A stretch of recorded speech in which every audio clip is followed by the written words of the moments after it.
ولید شاہ کی دھاڑ پورے ہال میں گونجی تو جیسے در و دیوار تھرا اٹھے۔ اس کی سرخ ہوتی آنکھوں کا غصہ دیکھ کر عنایا کے قدم وہیں جم گئے۔ وہ جو غلطی سے اس محفل میں آ نکلی تھی، اب سب کی نظروں کا مرکز بنی خود کو کسی مجرم کی طرح محسوس کر رہی تھی۔ ولید کا پارا تب مزید ہائی ہوا جب اس کے دوست کی زبان سے عنایا کے حسن کی تعریف نکلی۔ اسے عنایا کا یوں سب کے سامنے آنا اپنی انا کی توہین لگا۔ وہ تیزی سے اس کی سمت بڑھا اور اس کا بازو سختی سے جکڑ کر اسے گھسیٹتے ہوئے اوپر کمرے کی طرف لے جانے لگا، جبکہ عنایا کی سسکیاں اور آنسو اس کے غصے کی نظر ہو رہے تھے۔ کمرے میں پہنچتے ہی اس نے اسے بے دردی سے بیڈ پر دھکا دیا اور اسے وہیں قید رہنے کی سخت تنبیہ کرتے ہوئے باہر سے دروازہ لاک کر دیا، جس کی آواز عنایا کے دل پر کسی ہتھوڑوں کی طرح لگی۔ عنایا بیڈ پر گری سسکیاں بھرتی رہی، اس کا پورا وجود لرز رہا تھا اور آنکھیں برسات کی طرح برس رہی تھیں۔ وہ بار بار اپنے لرزتے ہاتھوں سے آنسو پوچھتی، مگر یتیمی کا احساس اور اپنی بے بسی اسے مزید توڑ کر رکھ دیتی۔ اس گھر میں اس کی حیثیت ایک سائے سے زیادہ نہ تھی، جس کا مقصد صرف خاموشی سے دوسروں کی خدمت کرنا تھا، لیکن آج ولید شاہ کے برتاؤ نے اس کے زخموں کو پھر سے ہرا کر دیا تھا۔ وہ گھٹنوں میں سر دیے گھنٹوں وہیں بیٹھی اپنی قسمت پر ماتم کرتی رہی۔ کمرے کی خاموشی میں صرف اس کی ہچکیوں کی آواز گونج رہی تھی، جو اسے بار بار یہ احساس دلا رہی تھی کہ اس وسیع اور اس محفل میں اس کا اپنا کوئی نہیں ہے جو اس کے آنسو پوچھ سکے یا اسے سینے سے لگا کر تسلی دے سکے۔ اسی لمحے دروازہ ایک جھٹکے سے کھلا اور نشا فاتحانہ مسکراہٹ لیے کمرے میں داخل ہوئی۔ اس کے چہرے پر موجود تکبر عنایا کے دکھ کو مزید بڑھا رہا تھا۔ اس نے بیڈ کے قریب آ کر نہایت ہی حقارت سے عنایا کے بکھرے ہوئے بالوں اور رو رو کر سوجی ہوئی آنکھوں کا جائزہ لیا اور پھر ایک زوردار قہقہ لگاتے ہوئے اسے اس کی اوقات یاد دلانے لگی۔ دیکھا تم نے، ایک نوکرانی کو جب شے ملتی ہے تو اس کا یہی حال ہوتا ہے۔ تم نے سوچ بھی کیسے لیا کہ میرے دیے ہوئے اترن پہن کر تم ان امیر زادوں کے سامنے جاؤ گی اور کوئی تمہیں شاہ خاندان کی عزت سمجھے گا؟ نشا کی ہر بات عنایا کے دل میں نشتر کی طرح چبھ رہی تھی۔ وہ اسے بتاتی رہی کہ اس گھر میں اس کی حیثیت صرف کچن کے برتنوں اور فرش کی صفائی تک محدود ہے، اور ولید بھائی نے اسے کمرے میں بند کر کے یہ ثابت کر دیا ہے کہ اس گھر میں اس کے لیے کوئی جگہ نہیں ہے۔ نشا نے اسے بالوں سے پکڑ کر جھٹکا دیا اور یہ تنبیہ کرتے ہوئے باہر نکل گئی کہ آئندہ ایسی جرت کی تو وہ اسے اس گھر سے ہی نکلوا دے گی۔ ولید شاہ اپنے کمرے کی بیلکنی میں کھڑا تپتی دوپہر کی طرح سلگ رہا تھا، مگر اس کے اندر عجیب سی بے چینی کا طوفان برپا تھا جو اسے ایک پل بھی سکون سے بیٹھنے نہیں دے رہا تھا۔ وہ بار بار لائٹر جلاتا اور بجھاتا جیسے اپنی الجھن کا حل اس لو میں تلاش کر رہا ہو، لیکن اس کے ذہن کے پردے پر بار بار عنایا کا وہ خوف زدہ چہرہ اور موتیوں کی طرح گرتے آنسو آ کر ٹھہر جاتے۔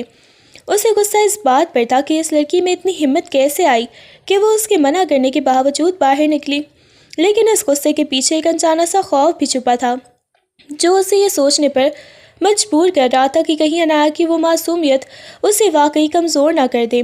وہ جتنی بار اسے خود سے دور کرنے یا اسے نیچا دکھانے کی کوشش کرتا، عنایا کی وہ خاموشی نگاہیں اور اس کے ضمیر پر دستک دینے لگتی، اور یہی کشمکش اسے رات بھر سونے نہیں دے رہی تھی، کیونکہ اسے پہلی بار محسوس ہو رہا تھا کہ وہ ایک یتیم اور بے سہارا لڑکی کو قید تو کر سکتا ہے، مگر اس کے ذہن سے اس کا عکس نہیں مٹا سکتا۔ وہ کمرے میں غصے سے ٹہلتے ہوئے خود سے ہی الجھ رہا تھا، کبھی اس کا جی چاہتا کہ جا کر اسے دوبارہ دھاڑے، اور کبھی ایک نامعلوم سی تڑپ اسے عنایا کی خیریت جاننے پر اکسا رہی تھی۔ اگلی صبح بھی پوری طرح نمودار بھی نہ ہوئی تھی کہ ولید شاہ کی ماں بیگم ثریا کے سخت لہجے نے عنایا کی کچی نیند کو کسی بھیانک خواب کی طرح توڑ دیا۔ انہوں نے عنایا کو کمرے سے باہر گھسیٹتے ہوئے کچن میں لا کھڑا کیا، جہاں برتنوں کے ڈھیر اور ناشتے کی طویل فہرست اس کی منتظر تھی۔ ان کا چہرہ کسی قسم کی ہمدردی سے عاری تھا، جیسے وہ رات کے واقعے کا بدلہ اسے تھکا کر لینا چاہتی ہوں۔ تمہاری اوقات ان برتنوں اور چولہے کی آگ تک ہے، جتنا تمہارا قد نہیں اس سے زیادہ تمہارے خواب بڑھ گئے ہیں۔ اب جب تک پورے خاندان اور مہمانوں کا ناشتہ تیار نہ ہو جائے یہاں سے ہلنے کی ضرورت نہیں ہے۔ ان کی ہر بات عنایا کے وجود پر کوڑے کی طرح برس رہی تھی۔ عنایا نے لرزتے ہاتھوں سے کام شروع کیا۔ اس کی کمر تھکن سے ٹوٹ رہی تھی اور آنکھیں نیند کی کمی اور رونے کی وجہ سے سرخ تھیں، مگر وہ خاموشی سے پیاز کاٹتی اور آٹا گوندتی رہی، جبکہ باورچی خانے کی تپش اس کے چہرے کی رنگت اڑا رہی تھی۔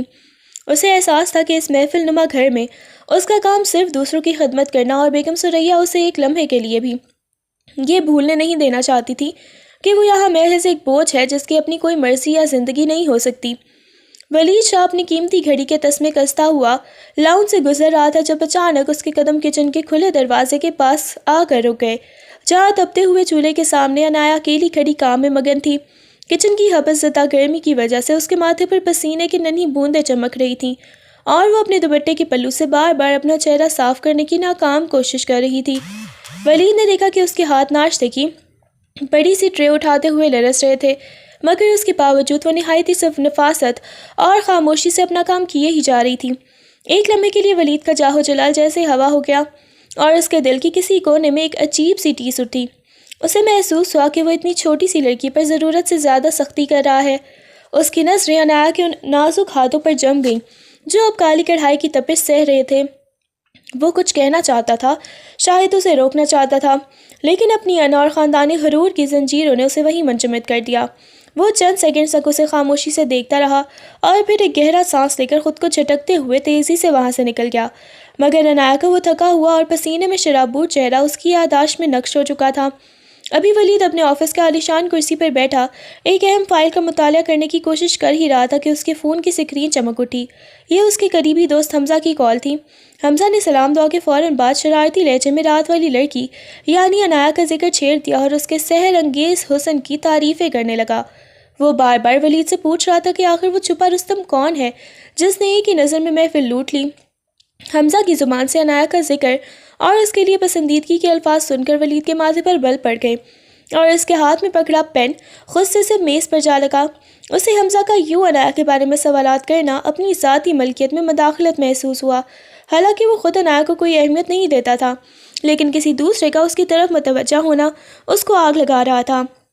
اس نے بڑی ہی مشکل سے اپنے لہجے کو قابو میں رکھا، لیکن اس کی آواز میں موجود سختی حمزہ کو یہ بتانے کے لیے کافی تھی کہ وہ ایک غلط موضوع پر بات کر رہا ہے۔ ولید کا جی چاہ رہا تھا کہ وہیں سے فون میں گھس کر حمزہ کا منہ بند کر دے، جو بلا وجہ ایک ایسی لڑکی کے بارے میں متجسس تھا جسے ولید دنیا کی نظروں سے چھپا کر رکھنا چاہتا تھا۔ حمزہ کی باتوں نے ولید کے اندر ایک انجانی سی تپش پیدا کر دی تھی۔ اس نے دانت پیستے ہوئے فون کان سے لگایا اور نہایت ہی سرد اور خطرناک لہجے میں اسے مخاطب کیا۔ حمزہ، دوبارہ اپنی زبان سے اس لڑکی کا نام مت نکالنا۔ وہ اس گھر کی ایک عام سی ملازمہ ہے اور اس سے زیادہ تمہارا اس کے بارے میں جاننا ضروری نہیں۔ ولید کا لہجہ اتنا سخت تھا کہ دوسری طرف حمزہ کی ہنسی ایک دم غائب ہو گئی، مگر ولید کا غصہ ابھی ٹھنڈا نہیں ہوا تھا۔ اس نے واضح الفاظ میں وارننگ دی کہ اگر آئندہ کبھی بھی کسی محفل میں یا تنہائی میں اس نے عنایا کا ذکر کیا یا اسے اپنی گفتگو کا موضوع بنایا تو ان کی برسوں پرانی دوستی ایک پل میں ختم ہو جائے گی۔ اس کے لہجے میں چھپی تلملاہٹ اور ضرورت سے زیادہ مدافعت خود ولید کے لیے بھی حیران کن تھی، لیکن اس وقت وہ صرف یہ چاہتا تھا کہ عنایا کا تذکرہ دنیا کی ہر زبان سے مٹ جائے اور وہ دوبارہ کبھی کسی کی نظروں کا مرکز نہ بنے۔ فون بند کرنے کے بعد بھی ولید کے ہاتھ غصے سے کانپ رہے تھے اور اس کی آنکھوں میں وہی وحشت لوٹ آئی تھی جو یہ ثابت کر رہی تھی کہ وہ عنایا پر کسی اور کی سوچ کا سایہ بھی برداشت کرنے کے لیے تیار نہیں ہے۔ رات کی خاموشی میں جب پورا گھر گہری نیند کے مزے لوٹ رہا تھا، عنایا دبے قدموں اپنی کوٹری سے نکلی اور کوریڈور کی مدھم روشنیوں میں راستہ بناتی ہوئی ولید شاہ کی پرشکوہ لائبریری کے سامنے جا کھڑی ہوئی۔ اس کے دل کی دھڑکنیں تیز تھیں کیونکہ وہ جانتی تھی کہ اگر ولید نے اسے یہاں دیکھ لیا تو وہ زندہ سلامت نہیں بچے گی، لیکن علم کی پیاس اسے اس خطرناک مہم پر اکسا رہی تھی۔ اس نے لرزتے ہاتھوں سے لائبریری کا بھاری دروازہ کھولا جہاں ہزاروں کتابوں کی خوشبو نے اس کا استقبال کیا۔ اس کی نظریں الماریوں میں سجی جلدوں پر گھومنے لگی اور آخر کار ایک کونے میں رکھی اردو ادب کی ایک قدیم کتاب پر جا ٹھہری۔ اس نے نہایت ہی احتیاط سے وہ کتاب اٹھائی اور اسے اپنے سینے سے لگا لیا جیسے کوئی قیمتی خزانہ ہاتھ لگ گیا ہو۔ اس کی آنکھوں میں ایک عجیب سی چمک تھی کیونکہ یہی کتابیں اسے اس قید خانے سے ذہنی طور پر آزاد کر سکتی تھیں۔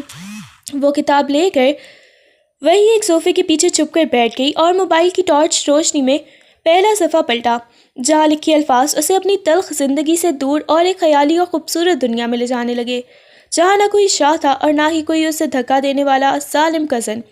عنایا ابھی کتاب کے لفظوں میں کھوئی ہی تھی کہ اچانک لائبریری کے مین لائٹ جل اٹھی اور سامنے ولید شاہ کو کھڑا دیکھ کر اس کے ہاتھ پاؤں ٹھنڈے پڑ گئے جیسے اس کی سانسیں سینے میں ہی دم توڑ گئی ہوں۔ ولید جو پانی پینے کے لیے اٹھا تھا لائبریری کا دروازہ کھلا دیکھ کر اندر چلا آیا تھا اور اب اس کے سامنے عنایا کو کتاب ہاتھ میں لیے دیکھ کر اس کا پارا آسمان کو چھونے لگا۔ وہ ایک خونی درندے کی طرح تیزی سے اس کی طرف بڑھا اور اس سے پہلے کہ وہ کچھ صفائی پیش کرتی اس نے جھٹکے سے اس کے ہاتھ سے وہ قیمتی کتاب چھین لی۔ تمہاری یہ ہمت کہ تم میرے کمرے میں آ کر میری چیزوں کو ہاتھ لگاؤ گی، اس نے دھاڑتے ہوئے کہا اور عنایا کی آنکھوں کے سامنے وہ کتاب فرش پر دور پھینک دی جیسے وہ کوئی ردی کا کاغذ ہو۔ ولید کا غصہ اس بات پر تھا کہ ایک نوکرانی کی سطح کی لڑکی اس کے ذوق اور اس کی لائبریری تک رسائی حاصل کرنے کی کوشش کر رہی تھی۔ اس نے عنایا کے بازو کو اتنی سختی سے دبوچا کہ اس کے ناخن گوشت میں پیوست ہونے لگے اور وہ اسے گھسیٹتا ہوا دروازے کی طرف لے جانے لگا تاکہ اسے ایک بار پھر اس کی اوقات بتا سکے۔ ولید شاہ کے ہاتھ کی گرفت اور اس کے لہجے کی تپش نے عنایا کے اندر برسوں سے دبے ہوئے خوف کو یکدم ایک عجیب سی ہمت میں بدل دیا۔ اس نے اپنا بازو چھڑانے کی کوشش نہیں کی بلکہ پہلی بار اپنی لرزتی ہوئی نظریں اٹھا کر براہ راست ولید کے غصے سے بھری آنکھوں میں ڈال دیں۔ آپ میری شکل بگاڑ سکتے ہیں، مجھے کمرے میں بند کر سکتے ہیں، لیکن مجھ سے میرے پڑھنے کا حق نہیں چھین سکتے، کیونکہ یہی وہ واحد راستہ ہے جو مجھے آپ کے اس ظلم کو سہنے کی طاقت دیتا ہے۔ عنایا کی آواز میں موجود ٹھہراؤ اور اس کی آنکھوں میں جھلکتی سچائی نے ولید کو ایک لمحے کے لیے گنگ کر دیا۔ وہ لڑکی جو ہمیشہ اس کے سائے سے بھی کانپتی تھی آج علم کی خاطر اس کے سامنے چٹان بن کر کھڑی تھی، اور اس کی یہ جرأت ولید کی انا پرست وجود کے لیے کسی زوردار دھماکے سے کم نہیں تھی۔ عنایا نے فرش پر پڑی کتاب کی طرف اشارہ کرتے ہوئے نہایتی وقار سے کہا کہ کاغذوں کو پھینکنے سے الفاظ نہیں مرتے، اور اس کے اس دو ٹوک جواب نے ولید کے اندر غصے اور حیرت کی ایک ایسی لہر دوڑا دی کہ وہ اسے مزید چڑکنے کے بجائے محض اسے دیکھتا ہی رہ گیا، جیسے وہ اس کے اندر چھپی ایک نئی شخصیت کو پہلی بار دریافت کر رہا ہو۔ ولید شاہ چند لمحوں کے لیے ساکت رہ گیا۔ اسے اپنی سماعتوں پر یقین نہیں آ رہا تھا کہ یہ وہی لڑکی ہے جو کل تک اس کے سامنے نظریں اٹھانے سے بھی کتراتی تھی، لیکن اس کی یہ حیرت فوراً ہی ایک شدید غصے میں بدل گئی۔ اسے لگا جیسے عنایا نے اس کی سلطنت اور اس کے روب کو چیلنج کیا ہو۔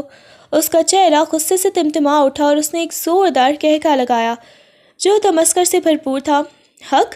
تم جیسی لڑکیوں کا حق صرف اس گھر کی خدمت کرنا ہے۔ تم کتابیں پڑھ کے شہزادی نہیں بن جاؤ گی بلکہ اپنی اوقات بھول جاؤ گی، اس نے حقارت سے کہتے ہوئے اسے ایک بار پھر کندھے سے پکڑ کر زور سے دروازے کی طرف دھکیلا۔ عنایا ٹھوکر کھا کر گری مگر اس کی نظریں ابھی اسی کتاب پر تھی، جبکہ ولید نے اسے باہر نکلنے کا اشارہ کیا اور نہایت ہی کرخت لہجے میں تنبیہ کی کہ اگر دوبارہ وہ اس لائبریری کے قریب ہی پھٹکی تو وہ اسے اس گھر کے تہہ خانے میں ہمیشہ کے لیے قید کر دے گا۔ وہ غصے میں ہانپ رہا تھا اور عنایا کے اس نڈر لہجے کی باز گشت اس کے کانوں میں کسی زہریلے ناک کی طرح گونج رہی تھی جس نے اسے اندر تک ہلا کر رکھ دیا تھا۔ نشا جو لائبریری کے باہر چھپی یہ سارا منظر دیکھ رہی تھی اب عنایا کی اس ہمت کو دیکھ کر اندر ہی اندر خوف زدہ ہونے لگی تھی کہ کہیں ولید کا غصہ ہمدردی میں نہ بدل جائے۔ اس نے اسی لیے فوراً ایک نئی اور زہریلی سازش کا جال بننا شروع کر دیا۔ اگلی صبح جب گھر میں ناشتے کی گہما گہمی تھی، نشا نے نہایت ہی ہوشیاری سے اپنی ماں کا ہیرا جڑا بیش قیمت ہار الماری سے نکالا اور اسے کمنیز میں چھپا کر سیدھی عنایا کی اس چھوٹی سی کوٹری میں جا پہنچی جہاں وہ بھی کچن کے کاموں سے فارغ ہو کر تھوڑی دیر آرام دم لینے کے لیے آئی تھی۔ نشا نے دیکھا کہ عنایا کا دھیان دوسری طرف ہے۔ اس نے موقع پاتے ہی وہ ہار عنایا کے پرانے صندوق میں کپڑوں کی تہوں کے نیچے دبا دیا اور پھر ایک فاتحانہ مسکراہٹ کے ساتھ باہر نکل آئی۔ وہ جانتی تھی کہ یہ ہار بیگم ثریا کو جان سے زیادہ عزیز ہے اور اس کی چوری کا الزام عنایا کے کردار اور اس کے اس گھر میں موجودگی دونوں کو ہمیشہ کے لیے ختم کر دے گا۔ اب اسے بس ایک تماشے کا انتظار تھا جس کی چنگاری وہ خود لگانے والی تھی۔ کچھ ہی دیر گزری تھی کہ پورے محل میں اس بیگم ثریا کی چیخ و پکار نے زلزلہ برپا کر دیا۔ وہ اپنے کمرے سے باہر نکلی تو ان کا چہرہ غصے سے تمتما رہا تھا اور وہ بار بار اپنے قیمتی ہار کے بارے میں ذکر کر رہی تھی جو الماری سے غائب ہو چکا تھا۔ نشا نے موقع پاتے ہی جلدی پر تیل کا کام کیا اور معصوم بن کر مشورہ دیا کہ گھر میں باہر کا تو کوئی نہیں آیا، کیوں نہ سب سے پہلے اس کی تلاشی لی جائے جس کا ہاتھ ہر وقت الماریوں اور درازوں تک پہنچتا ہے۔ بیگم ثریا کا پارا آسمان کو چھونے لگا اور انہوں نے بلند آواز میں ولید کو پکارا جو ابھی ہال میں ہی موجود تھا اور اسے حکم دیا کہ وہ خود جا کر اس چورنی کی تلاشی لے جسے انہوں نے پناہ دے رکھی تھی۔ ولید کے ماتھے پر پسینہ آ گیا۔ وہ ایک لمحے کے لیے رکنا چاہتا تھا لیکن اپنی ماں کے دباؤ اور خاندانی وقار کے نام پر وہ غصے میں بھرا ہوا عنایا کی کوٹری کی طرف بڑھا، جبکہ نشا پیچھے کھڑی اپنی اس کامیاب چال پر دل ہی دل میں مسکرا رہی تھی۔ ولید شاہ کے قدموں کی چاپ عنایا کے لیے کسی قیامت کے دستک سے کم نہ تھی۔ وہ تیزی سے اس کی چھوٹی سی کوٹری میں داخل ہوا تو اس کے پیچھے بیگم ثریا اور نشا بھی غصے سے بھری چلی آئیں۔ ولید نے بغیر کوئی لفظ کہے غصے سے عنایا کا وہ پرانا لکڑی کا صندوق اپنی طرف کھینچا اور اس کے کپڑے بے دردی سے فرش پر پھینکنے شروع کر دیے۔ عنایا حیرت اور صدمے سے اپنی جگہ ساکت کھڑی یہ سب دیکھ رہی تھی۔ اسے سمجھ ہی نہیں آ رہا تھا کہ اس کا گناہ کیا ہے۔ ابھی ولید نے تیسری تہہ الٹی ہی تھی کہ کپڑوں کے درمیان سے وہ ہیرا جڑا بیش قیمت ہار چمکتا ہوا فرش پر گرا، جس کے گرتے ہی کمرے میں ایک ہولناک خاموشی چھا گئی جو کسی بڑے طوفان کا پیش خیمہ تھی۔ بیگم ثریا نے تڑپ کر اپنا ہار اٹھایا اور ولید کی طرف دیکھتے ہوئے چلائیں کہ دیکھ لو اس لڑکی کی اوقات، جسے ہم نے چھت دی اس نے ہمارے ہی گھر میں سینت مار دی۔ ولید کی آنکھوں میں خون اتر آیا، اسے ہار ملنے سے زیادہ اس بات کا دکھ اور غصہ تھا کہ عنایا نے اس کا بھروسہ جو ابھی بننا ہی شروع ہوا تھا اتنی بری طرح توڑ دیا ہے۔ وہ اسے ایک نظر دیکھتا تو شاید اسے عنایا کے چہرے پر لکھی بے گناہی نظر آ جاتی، مگر اس وقت اس کی انا اور خاندانی غیرت اسے اندھا کر چکی تھی۔ عنایا کے پیروں تلے سے زمین نکل گئی اور وہ بے اختیار فرش پر گر پڑی۔ اس کے ہاتھ دعا کے لیے اٹھے ہوئے تھے اور زبان پر مسلسل انکار تھا، مگر اس کی سسکیاں ہال میں موجود کسی شخص کے دل پر اثر نہیں کر رہی تھی۔ ولید بھائی، خدا کی قسم میں نے اسے ہاتھ بھی نہیں لگایا، مجھے نہیں معلوم یہ یہاں کیسے آیا، میں غریب ضرور ہوں پر چور نہیں۔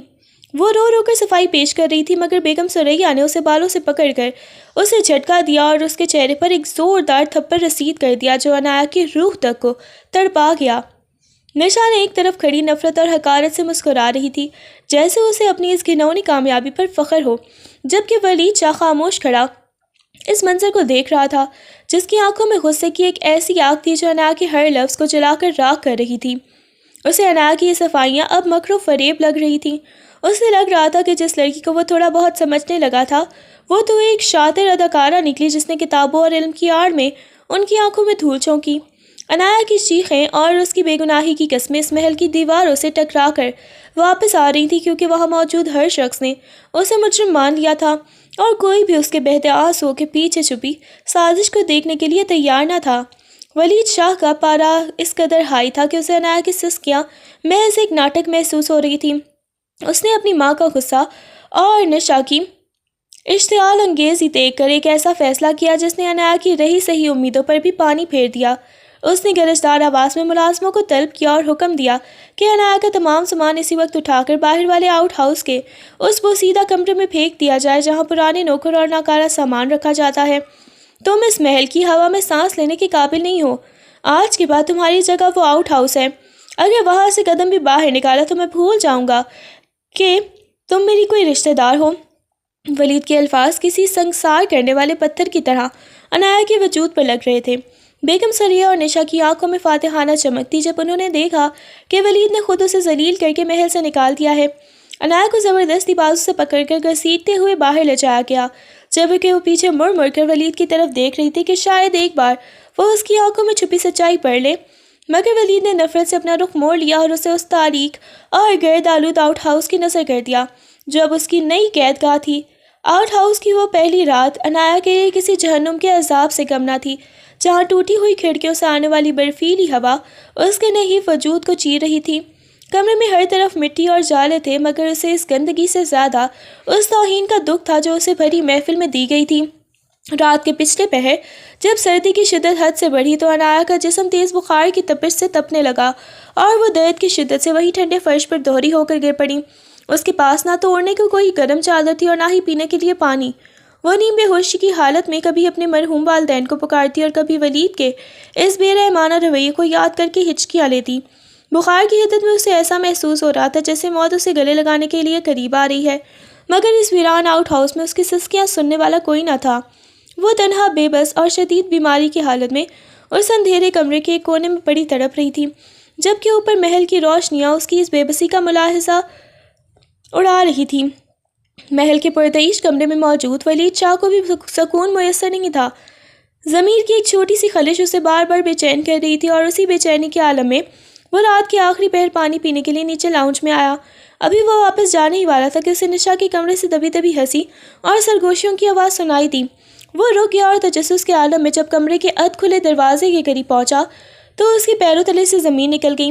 نشا فون پر اپنے کسی سہیلی کو بڑے فخر سے بتا رہی تھی کہ کیسے اس نے ماں کا ہیرا جڑا ہار عنایا کے صندوق میں چھپا کر اسے ولید کی نظروں میں ہمیشہ کے لیے گرا دیا ہے اور اب وہ آؤٹ ہاؤس میں اپنی اوقات دیکھ رہی ہوگی۔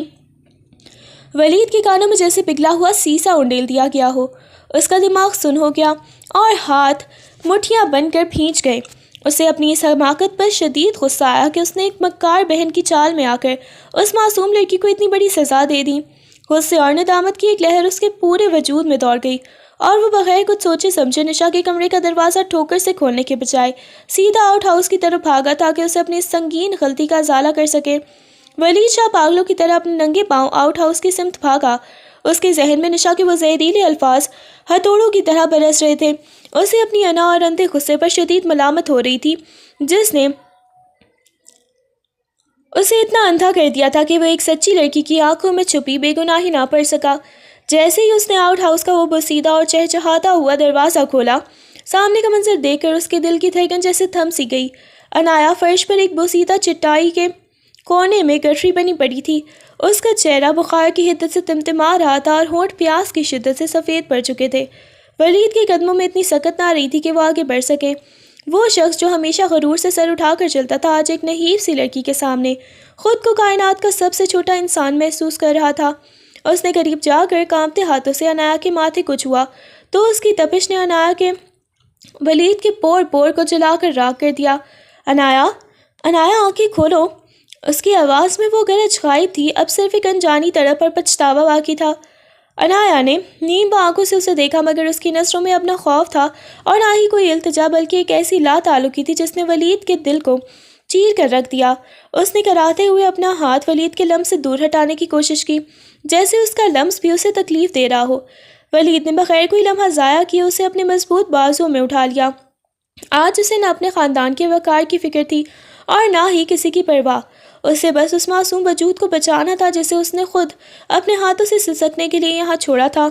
وہ اسے اٹھائے جب محل کے ہال میں داخل ہوا تو سامنے بیگم ثریا اور نشا حیرت زدہ کھڑی تھی، مگر ولید کی خون خوار نظروں نے انہیں وہیں خاموش کر دیا، جیسے وہ کہہ رہا ہو کہ اب اس کے اور عنایا کے درمیان آنے کی جرت کوئی نہ کرے۔ ولید شاہ نے عنایا کو بڑی ہی احتیاط سے اپنے کمرے کے نرم و ملائم بستر پر لٹایا، وہی کمرہ جہاں سے اسے چند گھنٹے پہلے ذلیل کر کے نکالا گیا تھا۔ اس نے فوراً ڈاکٹر کو فون کیا اور غصے سے چنگھاڑتے ہوئے اسے جلد از جلد پہنچنے کا حکم دیا۔ کمرے کے باہر بیگم ثریا اور نشا سکتے کی حالت میں کھڑی تھی۔ بیگم ثریا نے جب آگے بڑھ کر کچھ کہنا چاہا تو ولید نے ہاتھ کے اشارے سے انہیں وہیں روک دیا۔ ایک لفظ بھی نہیں امی، آج آپ کی لاڈلی نشا نے جو گھناؤنا کھیل کھیلا ہے اس نے میرے ضمیر کو خاک میں ملا دیا ہے۔ ولید کی آواز میں موجود تھراہٹ اس کے اندرونی کرب کا پتہ دے رہی تھی۔ نشا جو اب تک فاتحانہ مسکراہٹ سجائے ہوئے تھی، ولید کے غصے کی شدت دیکھ کر لرز اٹھی۔ ولید نے اس کی طرف دیکھے بغیر سرد لہجے میں کہا کہ وہ اپنا سامان پیک کر لے، کیونکہ اب اس گھر میں جھوٹ اور سازش کی کوئی جگہ نہیں ہوگی۔ ڈاکٹر نے آ کر جب عنایا کا معائنہ کیا تو اس نے بتایا کہ اسے شدید ذہنی تناؤ اور ٹھنڈ کی وجہ سے نمونیا ہو چکا ہے اور حالت کافی تشویشناک ہے۔ ولید پوری رات عنایا کے سرہانے بیٹھا رہا۔ وہ بار بار ٹھنڈے پانی کی پٹیاں اس کے ماتھے پر رکھتا اور اس کی بے جان ہوتی انگلیاں اپنے ہاتھوں میں دبا کر خاموشی سے اپنے کیے پر آنسو بہاتا رہا۔ وہ لڑکی جو اس کے ایک اشارے پر کانپتی تھی، آج بے ہوشی میں بھی اس کے لمس سے کتراتی محسوس ہو رہی تھی۔ ولید کو رہ رہ کر اپنا وہ تھپڑ اور وہ تضحیک آمیز جملے یاد آ رہے تھے جو اس نے عنایا کے کردار پر اچھالے تھے۔ اسے پہلی بار احساس ہوا کہ دولت اور طاقت کے نشے میں وہ کتنا اندھا ہو گیا تھا کہ اسے ایک یتیم بچی کی سچی پکار بھی سنائی نہیں دی تھی۔ جب صبح کی پہلی کرن کمرے میں داخل ہوئی تو عنایا نے ہلکی سی جنبش کی اور اپنی بوجھل آنکھیں کھولی۔ سامنے ولید کو اتنے قریب اور اس کی آنکھوں میں نمی دیکھ کر اسے لگا کہ شاید وہ بھی کسی خواب میں ہے، مگر جیسے ہی اس نے گزری رات کا منظر یاد آیا، اس کی آنکھوں سے دوبارہ آنسو بہہ نکلے اور اس نے اپنا چہرہ دوسری طرف موڑ لیا۔ ولید کا دل اس خاموش احتجاج پر کٹ کر رہ گیا۔ اسے سمجھ آ گیا تھا کہ جسم کا بخار تو اتر جائے گا، مگر روح پر لگے زخم شاید کبھی نہیں بھر پائیں گے۔ ولید نے جب عنایا کو اپنا چہرہ موڑتے دیکھا تو اسے محسوس ہوا جیسے کسی نے اس کے سینے میں خنجر اتار دیا ہو۔ وہ جو ہمیشہ حکم دینے کا عادی تھا، آج ایک مجرم کی طرح اس کے سامنے سر جھکائے بیٹھا تھا۔ اس نے لرزتے ہوئے ہاتھوں سے پانی کا گلاس اٹھایا اور بہت ہی دھیمے لہجے میں پکارا، عنایا تھوڑا سا پانی پی لو، تمہارے ہونٹ خشک ہو رہے ہیں۔ عنایا نے کوئی جواب نہ دیا۔ اس کی ساکت نظریں دیوار پر جمی تھی جہاں سے اسے اپنی بے بسی کے سائے دکھائی دے رہے تھے۔ اس کی خاموشی ولید کے لیے کسی اذیت سے کم نہ تھی۔ ولید نے گلاس میز پر رکھا اور بھرائی ہوئی آواز میں بولا، میں جانتا ہوں میں معافی کے قابل نہیں ہوں، میں نے تمہاری روح کو زخمی کیا ہے، تمہاری اس پاکیزہ سوچ کو گندگی سے تشبیہ دی ہے جس کی تم حقدار نہیں تھی۔ مجھے نشا کی حقیقت معلوم ہو چکی ہے۔ عنایا مجھے پتہ چل گیا ہے کہ تم بے گناہ ہو۔ یہ سن کر عنایا کی بند پلکوں سے آنسو کا ایک قطرہ پھسل کر تکیے میں جذب ہو گیا۔ اس نے بہت ہمت جمع کی اور ٹوٹے ہوئے لہجے میں کہا، آپ کو سچ کا پتہ چل گیا، یا آپ کا کرم ہے شاہ صاحب، مگر اس سچ کا کیا فائدہ جو تب سامنے آیا جب میرے پاس کھونے کو کچھ بچا ہی نہیں۔ آپ نے تو میرا مان، میری عزت، سب کچھ اس آؤٹ ہاؤس کی مٹی میں ملا دیا۔ انایا کے ان الفاظ نے ولید کی انا کے آخری بت کو بھی پاش پاش کر دیا۔ وہ بے اختیار اس کے بیڈ کے پاس فرش پر بیٹھ گیا۔ اس کا ہاتھ تھامنے کی کوشش کی مگر انایا نے سختی سے اپنی مٹھیاں بھینچ لیں۔ ولید نے دیکھا کہ اس کے وہی ہاتھ جن میں وہ کتاب تھی اب نیلے پڑ چکے تھے۔ اس نے عہد کیا کہ وہ اب اسے اس گھر کی ملازمہ نہیں بلکہ اس گھر کی عزت بنا کر رکھے گا، مگر وہ یہ نہیں جانتا تھا کہ ٹوٹے ہوئے شیشے تو جڑ سکتے ہیں، مگر ٹوٹے ہوئے دل کو دوبارہ جیتنا کتنا کٹھن راستہ ہے۔ اس نے فیصلہ کر لیا تھا کہ اب وہ نشا اور اپنی ماں کو ان کے کیے کی سزا دے کر رہے گا، چاہے اس کے لیے اسے اپنے ہی گھر کے خلاف کیوں نہ کھڑا ہونا پڑے۔ ولید نے اسی وقت ایک فیصلہ کن سانس لی اور کمرے میں باہر نکل گیا۔ اس کے چہرے پر ایسی سختی تھی جسے دیکھ کر ملازمین بھی راستے سے ہٹ گئے۔ وہ سیدھا لاؤنج میں پہنچا جہاں بیگم ثریا اور نشا صوفے پر بیٹھی کسی گہری سوچ میں غرق تھی۔ ولید کو دیکھتے ہی نشا نے ہمدردی سمیٹنے کے لیے اپنا چہرہ رونا بسورنا بنانا چاہا، مگر ولید کے دہکتے ہوئے لہجے نے اسے ساکت کر دیا۔ نشا اپنی پیکنگ مکمل کر لی؟ ولید کی آواز پورے ہال میں گونجی۔ بیگم ثریا ہڑبڑا کر کھڑی ہو گئی۔ یہ تم کیا کہہ رہے ہو ولید؟ اپنی بہن کو اس معمولی سی لڑکی کے پیچھے گھر سے نکالو گے؟ ولید کا کہہ کسی زخمی شیر کی دھاڑ جیسا تھا۔ معمولی لڑکی؟ وہ اس گھر کی بیٹی ہے جس کا حق میں نے اور آپ نے مل کر مارا ہے۔ اور نشا، تمہاری یہ حرکت کوئی بچپنا نہیں بلکہ گھناؤنا جرم ہے۔ تم نے اس کے کردار پر انگلی اٹھائی ہے، تم نے اسے چور ثابت کرنے کے لیے وہ ہیرا استعمال کیا جو اس کی پاکیزہ روح کے سامنے مٹی کی بھی حیثیت نہیں رکھتا۔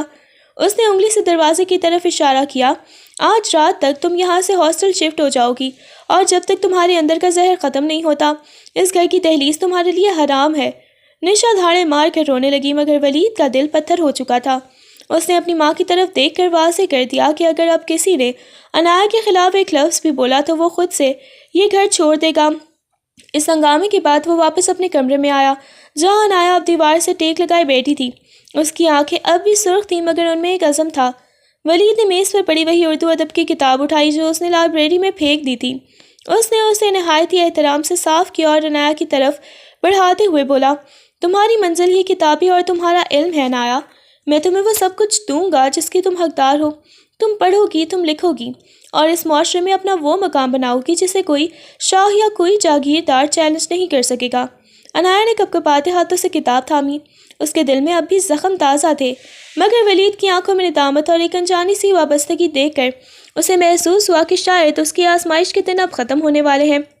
مگر اسے یہ بھی معلوم تھا کہ ولید شاہ کی یہ ہمدردی اسے ایک نئی مشکل میں ڈال سکتی ہے، ایک ایسی محبت کی مشکل جس کا راستہ کانٹوں سے بھرا تھا۔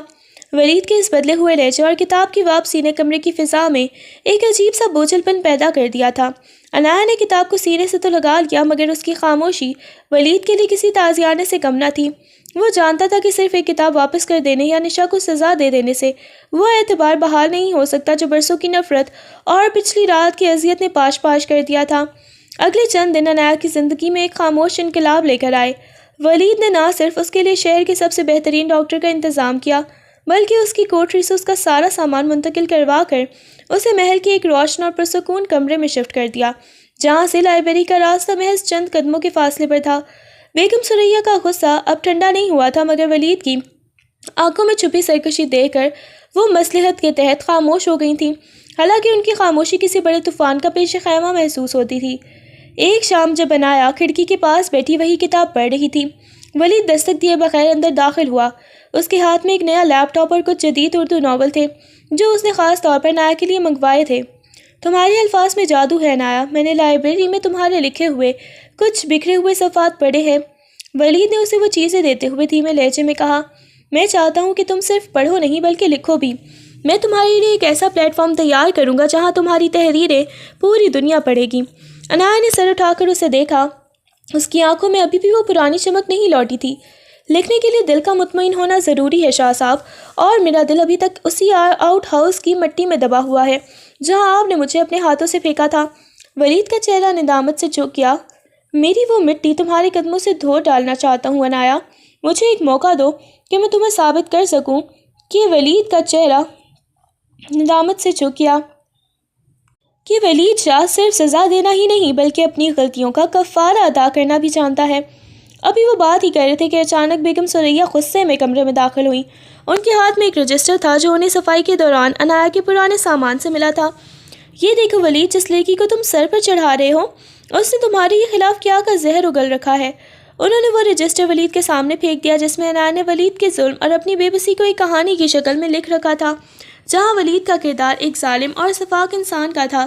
ولید نے جیسے ہی وہ صفحات پلٹے، اس کی نظریں ان جملوں پر جم گئی جہاں عنایا نے اسے ایک بے حس پتھر قرار دیا تھا۔ کمرے میں ایک بار پھر تناؤ کی لہر دوڑ گئی۔ عنایا کا دل تیزی سے دھڑکنے لگا کہ کیا ایک بار پھر سچ اسے لے ڈوبے گا، مگر ولید کا رد عمل سب کی توقعات کے برعکس تھا۔ اس نے رجسٹر بند کیا اور اپنی ماں کی طرف دیکھ کر سکون سے بولا، اس نے بالکل سچ لکھا ہے امی، میں ایسا ہی تھا، لیکن اب یہ کہانی بدلے گی کیونکہ اس کا اگلا باب میں خود لکھوں گا۔ ولید شاہ کی اس غیر متوقع بات نے بیگم ثریا کو گنگ کر دیا۔ وہ پیر پٹکتی ہوئی کمرے سے باہر نکل گئی، لیکن عنایا کے لیے یہ لمحہ کسی معجزے سے کم نہیں تھا۔ اسے یقین نہیں آ رہا تھا کہ وہ شخص جو ذرا سی تنقید پر آپے سے باہر ہو جاتا تھا، آج اپنی ہی برائیوں کو اتنے حوصلے سے تسلیم کر رہا ہے۔ ولید نے وہ رجسٹر عنایا کی طرف بڑھایا اور اس کی آنکھوں میں دیکھتے ہوئے کہا، اس کہانی کا ولید شاہ مر چکا ہے عنایا، اب تم جو لکھو گی اس میں تمہیں ایک ایسا انسان ملے گا جو تمہارے خوابوں کی حفاظت کرنا جانتا ہے۔ آنے والے ہفتوں میں ولید نے اپنے الفاظ کو سچ کر دکھایا۔ اس نے عنایا کے لیے ایک علیحدہ اسٹڈی روم بنوایا جہاں ہر وقت اردو ادب کی نئی اور پرانی کتابیں موجود ہوتی تھیں۔ وہ اب اکثر شام کو عنایا کے پاس بیٹھتا اور اس سے اس کی تحریروں پر بحث کرتا۔ ولید کے رویے میں آنے والی اس تبدیلی نے آہستہ آہستہ عنایا کے دل پر جمی برف کو پگھلانا شروع کر دیا تھا۔ ایک دن جب عنایا اپنے لیپ ٹاپ پر ایک نئے ناول کا خاکہ تیار کر رہی تھی، ولید نے اسے ایک سرپرائز دیا، تمہارے پہلے ناول کا باب ایک بہت بڑے ڈیجیٹل پلیٹ فارم پر شائع ہو چکا ہے اور تمہیں اندازہ بھی نہیں ہے کہ لوگ گمنام لکھاری کے اس انداز کو کتنا پسند کر رہے ہیں۔ ولید نے خوشی سے چمکتی آنکھوں کے ساتھ اسے موبائل دکھایا جہاں سینکڑوں تعریفی کمنٹس موجود تھے۔ عنایا کی آنکھوں میں خوشی کے آنسو آ گئے۔ یہ وہی خواب تھا جس کے لیے وہ چھپ چھپ کر لائبریری جاتی تھی، مگر آج وہی شخص اس کی خواب کی تعبیر بنا کھڑا تھا جو کبھی اس کا سب سے بڑا دشمن تھا۔ لیکن اس کہانی میں بھی ایک اور موڑ باقی تھا۔ نشاط، جسے ہاسٹل بھیج دیا گیا تھا، خاموش نہیں بیٹھی تھی۔ اس نے ولید سے بدلہ لینے کے لیے ایک ایسی چال چلی جس کا رخ براہ راست عنایا کے ماضی کی طرف تھا۔ ایک رات جب گھر میں سب پرسکون تھے، نشا نے ولید کو ایک گمنام نمبر سے کچھ ایسی تصویریں اور دستاویزات بھیجی جو عنایا کے والدین کے اس حادثے سے متعلق تھیں جن میں ان کی موت ہوئی تھی۔ ان کاغذات میں یہ انکشاف چھپا تھا کہ جس حادثے نے عنایا کو یتیم کیا اس کا ذمہ دار کوئی اور نہیں بلکہ ولید شاہ کے والد تھے۔ ولید کے ہاتھ وہ کاغذات دیکھ کر لرزنے لگے۔ اسے محسوس ہوا کہ قدرت اس کے ساتھ ایک ہولناک کھیل کھیل رہی ہے۔ وہ محبت جسے وہ پانے کی کوشش کر رہا تھا، اس کی بنیادیں تو پہلے ہی عنایا کے اپنوں کے خون پر رکھی گئی تھیں۔ وہ اسی عالم میں عنایا کے کمرے کی طرف بھاگا، مگر وہاں پہنچ کر اس کے حلق میں الفاظ پھنس گئے، کیونکہ عنایا کے ہاتھ میں بھی وہی فائل تھی جو اسے کسی نے کمرے کی کھڑکی سے اندر پھینکی تھی۔ عنایا نے سر اٹھا کر ولید کو دیکھا۔ اس کی آنکھوں میں وہ پچھتاوا یا محبت نہیں تھی بلکہ ایک ایسی نفرت کی چنگاری تھی جو ولید کے پورے وجود کو راغ کرنے کے لیے کافی تھی۔ تو یہ تھا آپ کا کفارہ شاہ صاحب؟ میرے والدین کے قاتل کا بیٹا مجھے محبت کا سبق دے رہا تھا۔ عنایا کی آواز کی کاٹ نے ولید کو وہیں ڈھیر کر دیا۔ ولید شاہ کے قدم جیسے وہیں منجمد ہو کر رہ گئے۔ اسے لگا جیسے اس کی چھاتی میں کسی نے تپتا ہوا سیسا بھر دیا ہو۔ عنایا کی آنکھوں میں لرزتی وہ نفرت ولید کے لیے اس تھپڑ سے کہیں زیادہ تکلیف دیتی جو اس نے کبھی عنایا کو مانا تھا۔ وہ فائل جو عنایا کے ہاتھوں میں کانپ رہی تھی، اس میں موجود ہر لفظ ولید کے وجود کی دھجیاں اڑا رہا تھا۔ عنایا میری بات سنو، خدا کی قسم میں اس سچائی سے ناواقف تھا۔ ولید نے ایک قدم آگے بڑھایا، مگر عنایا نے نفرت سے پیچھے ہٹتے ہوئے میز پر پڑی وہی کتاب اٹھا کر دور پھینک دی جسے ولید نے اتنی محبت سے صاف کر کے اسے دیا تھا۔ ناواقف تھے یا اپنی گناہ کا وراثت کو چھپا رہے تھے؟ عنایا کی آواز میں چھپی تلخی نے پورے کمرے کو اپنی لپیٹ میں لے لیا۔ جس شخص کو میں اپنی نجات سمجھنے لگی تھی، جس کے پچھتاوے کو میں نے سچ مانا تھا، وہ میرے ماں باپ کے خون کا وارث نکلا۔ آپ کے باپ کی گاڑی نے میرے ہنستے بستے گھر کو اجاڑا تھا شاہ صاحب، اور آپ مجھے یہاں اپنی پناہ میں رکھ کر شاید اپنے باپ کا گناہ دھو رہے ہیں۔ یہ محبت نہیں تھی، یہ تو صدمے کی قیمت تھی جو آپ مجھے کتابوں اور اس پرتعیش کمرے کی صورت میں دے رہے تھے۔ ولید کے پاس کوئی جواب نہیں تھا۔ اسے یاد آیا کہ سالوں پہلے اس کے والد کے حادثے کے بعد کتنے ماہ شدید ڈپریشن میں رہے تھے، اور پھر اچانک انہوں نے عنایا کے خاندان کی کفالت کا ذمہ لیا تھا، مگر حقیقت کو ہمیشہ پردوں میں رکھا۔ آج نشا نے وہ پردہ چاک کر کے ولید کو اس کے اپنے ہی لگائے ہوئے زخموں پر لا کھڑا کیا تھا۔ تم جو چاہو سزا دے لو عنایا، میں اعتراف کرتا ہوں کہ میرا لہو قصوروار ہے۔ ولید کے لہجے میں اب جاہ و جلال نہیں تھا، بلکہ ایک بھکاری جیسی التجا تھی، لیکن اس میں میری محبت کا کوئی فریب نہیں تھا۔ میں تم سے اس وقت بھی معافی مانگ رہا تھا جب مجھے اس حادثے کا علم نہیں تھا۔ عنایا نے اپنا مختصر سا سامان سمیٹنا شروع کر دیا۔ اس کے چہرے پر ایک عجیب سا پتھراؤ تھا، جیسے اس نے کوئی بہت بڑا فیصلہ کر لیا ہو۔ اب نہ یہ محل میرا ہے، نہ یہ کتابیں، اور نہ ہی آپ کا پچھتاوا۔ میں اس گھر کی ایک ایک سانس کی مخروص ہوں، کیونکہ میں نے اپنے والدین کے قاتلوں کا نمک کھایا ہے۔ میں یہ قرض اتاروں گی، مگر یہاں رہ کر نہیں، بلکہ آپ کی نظروں سے اتنی دور جا کر جہاں آپ کا سایہ بھی مجھ تک نہ پہنچ سکے۔ ولید نے اسے روکنے کے لیے ہاتھ بڑھایا، مگر عنایا کے لہجے کی برف نے اسے وہیں روک دیا۔ وہ رات کے اسی پہر، اسی اندھیرے میں محل کے بھاری گیٹ سے باہر نکل گئی، جہاں سے کبھی اسے دھکے دے کر نکالا گیا تھا۔ آج وہ خود نکلی تھی، مگر اس بار اس کے ہاتھ میں کوئی کتاب نہیں تھی، بلکہ اپنے ٹوٹے ہوئے مان کی کرچیاں تھیں۔ ولید شاہ محل کی اس بیلکنی میں کھڑا اسے دور جاتے دیکھتا رہا۔ اسے پہلی بار احساس ہوا کہ جاگیریں اور طاقت انسان کو سب کچھ دے سکتی ہے، مگر ایک وہ دل نہیں جیت سکتی جس کی بنیادوں میں اپنے خون کی بو شامل ہو۔ اب اس ادھوری کہانی کا اگلا باب ولید کو نہیں، بلکہ عنایا کو اپنی قسمت کی سیاہی سے لکھنا تھا۔ محل چھوڑنے کے بعد عنایا نے شہر کے ایک گمنام کونے میں ایک چھوٹا سا کمرہ کرائے پر لے لیا اور ایک لائبریری میں اسسٹنٹ کی معمولی ملازمت اختیار کر لی۔ دن بھر وہ کتابوں کی گرد چھاڑتی اور رات کو اسی پرانے لیپ ٹاپ پر اپنی روح کے زخموں کو لفظوں کی شکل دے دیتی۔ اس نے اپنے قلمی نام سے ایک ایسا ناول لکھنا شروع کیا جس میں ایک لڑکی کے ظلم سے شعور تک کے سفر کو بیان کیا گیا تھا۔ دیکھتے ہی دیکھتے اس کی تحریریں انٹرنیٹ پر وائرل ہو گئیں اور ملک کے بڑے پبلشرز اس گمنام لکھاری کی تلاش میں نکل پڑے۔ ایک سال کے اندر عنایا اب ایک بے بس لڑکی نہیں، بلکہ اردو ادب کی ابھرتی ہوئی ستارہ بن چکی تھی، جس کے قلم کی کاٹ نے اسے ایک نئی اور باوقار پہچان دے دی تھی۔ دوسری طرف ولید شاہ نے اپنی زندگی کے ادوار مکمل طور پر بدل دیے تھے۔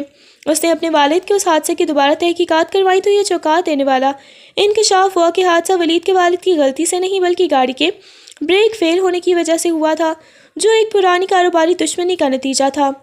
ولید نے اس سازش کو بے نقاب کر کے اپنے مرحوم والد کے دامن سے قاتل کا داغ دھو ڈالا اور نشا کو اس کی نفرت انگیز چالوں کی سزا دیتے ہوئے ہمیشہ کے لیے خود سے دور کر دیا۔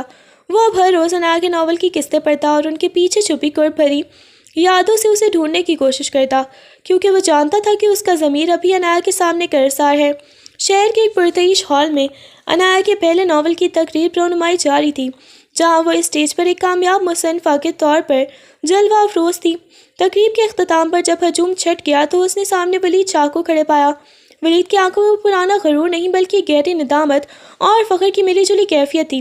اس نے خاموشی سے وہ نئی تحقیقاتی فائل عنایا کے سامنے رکھی اور لرزتے لہجے میں کہا کہ وہ داغ مٹ چکے ہیں جو انہوں کے درمیان دیوار بن گئے تھے۔ عنایا نے جب وہ دستاویزات پڑھی تو اسے محسوس ہوا جیسے کہ اس کندھوں کے برسوں کا بوجھ اتر گیا ہو، اور اس کی آنکھوں سے بہتے آنسوں نے پچھلی تمام تلخیوں کو دھو ڈالا۔ ولید نے وہیں سب کے سامنے عنایا کے سامنے سر جھکا دیا اور اس کا ہاتھ تھام کر التجا کی کہ اسے ایک موقع دیا جائے تاکہ وہ اپنی بقیہ زندگی اس کے خوابوں کی آبیاری میں گزار سکے۔ اس نے اعتراف کیا کہ وہ عنایا کی محبت میں مٹ کر اب ایک نیا انسان بن چکا ہے، جو صرف اس کے مان کا تحفظ کرنا جانتا ہے۔ عنایا نے ولید کی آنکھوں میں چھپی اس سچی تڑپ کو محسوس کیا اور اسے ادراک ہوا کہ محبت واقعی ہر زخم کو بھر دینے کی طاقت رکھتی ہے۔ اس نے دھیمے سے مسکراتے ہوئے ولید کا ہاتھ تھام لیا، جس کا مطلب خاموش معافی اور ایک نئے سفر کا آغاز تھا۔ کچھ عرصہ بعد وہی شاہ محل دوبارہ روشنیوں سے سجا ہوا تھا، مگر اس بار فضا میں کسی سازش کا ڈر نہیں، بلکہ خوشیوں کا راج تھا۔ ولید اور عنایا رشتہ ازدواج میں بن چکے تھے، اور بیگم سریا نے بھی عنایا کی قابلیت اور سچائی کے آگے ہار مانتے ہوئے اسے اپنی بیٹی کی طرح قبول کر لیا تھا۔ ولید نے محل کی اسی لائبریری کو جدید رنگ دے کر عنایا کے نام کر دیا، جہاں وہ اب بیٹھ کر اپنی نئی تحریریں تخلیق کرتی تھی۔ کہانی کا خوبصورت اختتام اس منظر پر ہوا جہاں عنایا اپنی نئی کتاب کے پہلے صفحے پر یہ لکھ رہی تھی کہ سچی محبت اور خودداری کبھی رائیگاں نہیں جاتی، جبکہ ولید محبت بھری نظروں سے اسے تک رہا تھا، جیسے اسے اپنی کائنات مل گئی ہو۔